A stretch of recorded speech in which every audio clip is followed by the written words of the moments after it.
Thank you.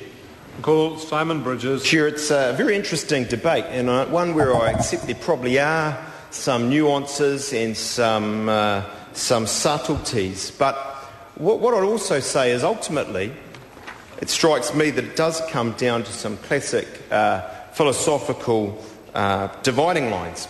And maybe not necessarily between Labour and National, although it'd be fair to say I think probably the position I take be one National Party members would take more often than not, and David Parker's position is probably one Labour members would take more often than not.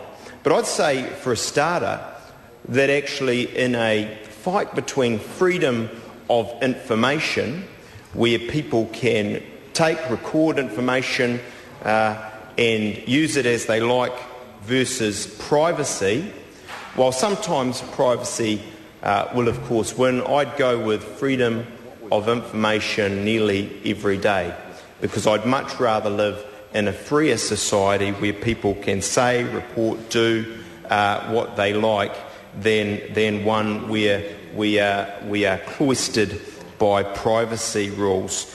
And it may be actually that and I reserve my position on this because there will be a Law Commission report, it may be that David Parker's right. There's a gap in the law where private individuals actually can pretty much do what they like in terms of taking recordings and the like, and that may be something that we will need to address as a Parliament in the future. There will be, as we know, a Law Commission report looking at these things, non-state actors and their role and their powers.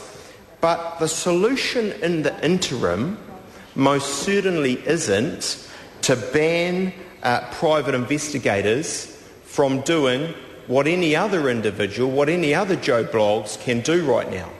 So the solution is not to restrict private investigators, particularly when what we're doing in this law is making them adhere to high standards and a code of conduct, what others can do. Because we get, as I said in the reading earlier this week, this ridiculous situation where, look, actually journalists, for example, can do some of the most remarkable things with their surveillance and with their recording. And not in this country, thank goodness, by and large, with maybe one or two exceptions. But if you look at the United Kingdom, there's been some flagrant examples of journalists and their surveillance used really in very unethical ways to entrap people. I think of an example that I used already, News of the World, with Fergie and the situation that she was trapped into, entirely manufactured by journalists. Well, I say this now, there may be something I'm unaware of. I don't think there's anything to stop that happening in New Zealand legally.